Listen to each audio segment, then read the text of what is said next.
The Honda Civic has been around forever. It's a go-to choice, not just for first-time buyers, but anybody in the market for a compact sedan. So, you're thinking about buying a Civic, but what kind? What year? Today we're going to take a close look at 3 Civics built in the past 10 years to help you decide. Hey everybody, I'm Desola from Edmunds, where we're known as the car testing pros. We've teamed up with the experts over at CarMax to help you find the right car for your needs.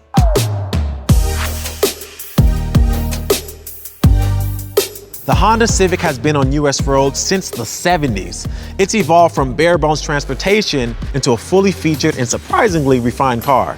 Now, we're not going all the way back to the disco era. Those Civics are collector's items. Instead, let's look at the more recent versions. Now, if you're not familiar with the lingo, a generation represents a major change for a vehicle. It gets redesigned with new looks, new features, and new specs. Now, most cars get a new generation about every 5 to 7 years. The Civic, on the other hand, has had 11 generations total. But don't worry, you guys, we don't have time for all that today.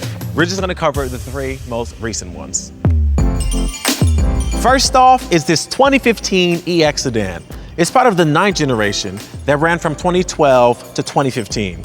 Even though it's a little older, it still has features like Bluetooth audio, a standard backup camera, a USB input for music, and pretty solid EPA estimates.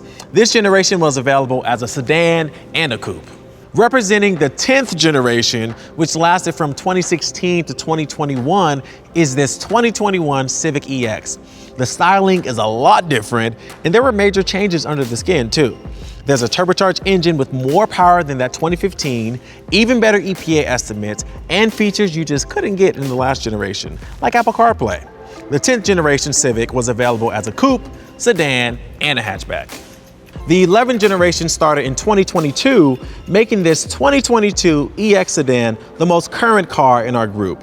It's packed with standard high-tech features that didn't even exist just a few years ago, with styling that's more on the conservative side.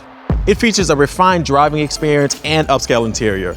Some trims got a bit more power, and all got slightly better fuel economy estimates. The coupe is gone for this generation, but you can still get a hatchback. Strip off the Honda badges, and you'd have a hard time telling that these cars are from the same company. So let's compare them back to back. The 9th generation Civic debuted a decade ago. The plain design has aged fairly well, but it's definitely anonymous. Still, we like the tight proportions, and check out that swept back windshield.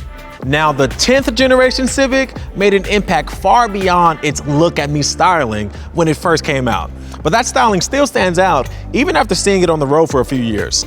And a lot of competitors, like the Hyundai Elantra and the Toyota Corolla, have hit the streets, and they make this Civic look downright tame in comparison. But either way, it's grown on us. For the newest 11th generation Civic, Honda went with more mature styling. The result is a more upscale look that strongly resembles its bigger sibling, the Accord. Standard features like LED headlights and taillights are nice touches, but we wish the overall design was a little more memorable. The interior styling of all 3 Civics is as different as their exteriors, so let's hop in and check them out. Okay, first off, Honda definitely missed the mark when this generation first debuted in 2012, with a cheap feeling interior and poor ride quality and handling. So unless you find a really killer deal, the 2012, in our opinion, will be a bit of a disappointment.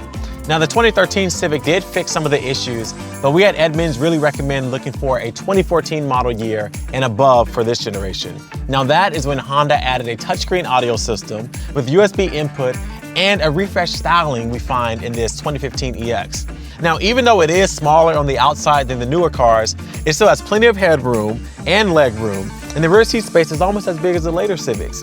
Now, the trunk is the smallest in the group, but hey, there's still enough room for your shopping or a couple of suitcases. And you know what? It's actually nice in here too, with modern touches like automatic climate control and some quality materials, but keep in mind, that's only the 2014 models and above. This car's interior really stands out because of this 2-level instrument panel. Right here is the tachometer, and up here are things like the digital speedometer and the vehicle info. You know, the idea is to keep the speedometer closer to your line of sight while you're driving. And you know, it's distinctive, but functionally, it's just a little weird. And down here, you'll find audio controls that actually tilt toward the driver to make them easy to reach. Now, that's thoughtful and all, but the system itself just feels ancient, okay? Like it feels really old. The old school touchscreen is slow to respond, and the icons are small and hard to hit, especially when you're moving. Now, on the flip side, it does support Bluetooth, and it has a USB audio input right down here in the center console. Now, of course, you guys, you can't expect to find Apple CarPlay or Android Auto because this car came out before those things even existed. Move into this 10th generation Civic and you'll find that things have changed a lot. Everything feels light years more modern and solidly built in here. Now the Civic feels much more upscale than you'd expect for a budget price sedan like this one, and Honda even managed to carve out more interior space with this generation, which is great, with more than an inch extra rear legroom and even a larger trunk. Honda also upped the ante on features, with this EX and above getting dual zone automatic climate control, heated front seats, and even a power driver's seat. Thankfully, this Civic also got much better interior materials, and if you decide to spring for the highest end touring trim, you're gonna get you some leather seats, a power passenger seat, and more. 10th generation Civics like this one dropped the tiered dash and went back to a more traditional layout, which is a welcome design reset in our opinions. Now, this touchscreen has been improved, but only compared to the older car. Even when it was new, our editors weren't really thrilled about the laggy input and confusing interface. And for me, I feel like it's just a little too tilted. But the good news is that this car came standard with Apple CarPlay and Android Auto in all but the most basic LX. Now this 2022 Civic's interior once again changes the formula. It uses high-end materials and it feels just like way more upscale in here than it did before. But the straightforward design is more reserved, except for this really cool honeycomb strip that hides the air vents. I love that. Now, for what the interior lacks in flair, it more than makes up for in usability. The controls are all immediately accessible and even the touchscreen is easier to use. However, we could not ignore the fact that the trunk shrunk a little bit, and believe it or not, the EX also lost the power driver's seat. It's now only available on touring models. So there's that. Not only does the Civic come standard with Apple CarPlay and Android Auto on all trims, Honda has finally made its touchscreens easy to use. Yes, you heard what I said, screens. The LX, the Sport, and the EX all use the 7-inch screen, which has a logical layout, icons that are really easy to see and tap, and it even has knobs and buttons for frequently used settings. Now, if you move up to the Touring, you get an even bigger screen that adds even more functions, a cleaner interface, and my favorite part, a Bose audio sound system that sounds fantastic. Okay, how about I hop back into the 2015 and we take a drive? So one of the reasons why people really like Civics is that they're generally much better to drive than other cars in this class. All three of these cars score at the top of their contemporary class for crash tests, and every Civic since 2013 has come standard with a backup camera, which is a nice feature for an older car. Another thing all Civics share, unfortunately, is a tendency toward road noise that's worse than average. However, considering the Civic's strengths, we feel like the trade-off is worthwhile. In 2015, every mainstream Civic came with the same engine, a 1.8-liter four-cylinder. Now, by today's standards, it wasn't very powerful, but this little engine gets the job done, and it gets respectable fuel economy estimates to boot. Even though a manual transmission was available, most Civics came with an automatic transmission.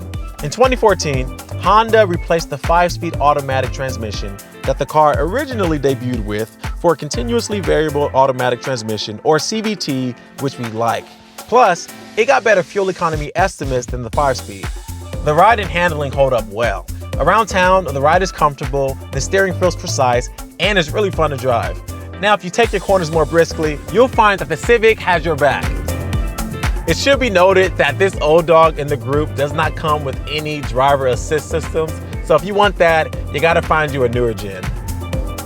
Okay, let's hop in the 10th generation and see how that one does.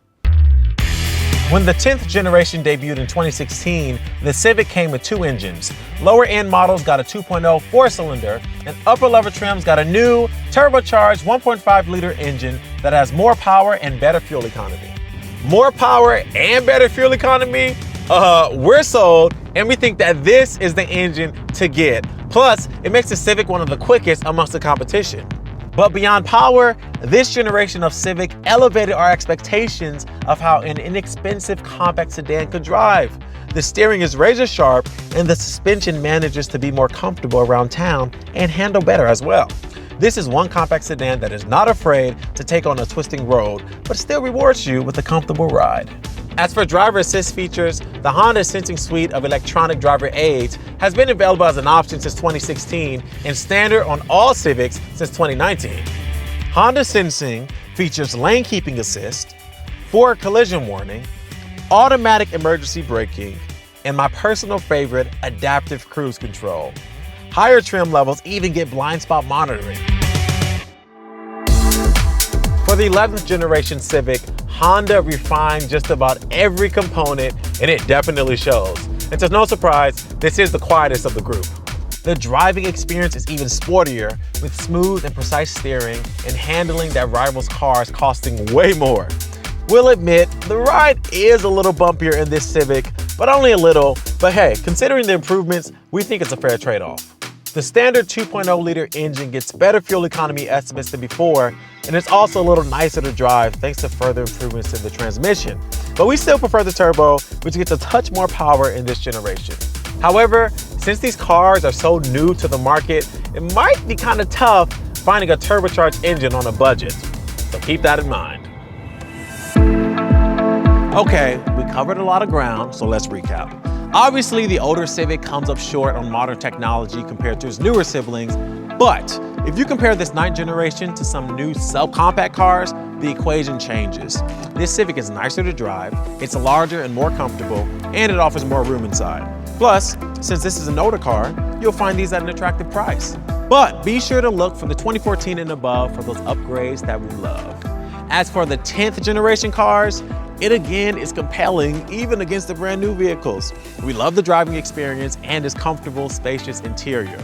If you're shopping, we suggest a turbo engine and try to find one with Honda Sensing for a little extra peace of mind. Now, the 11th generation car is one of the nicest compact sedans you can buy, period.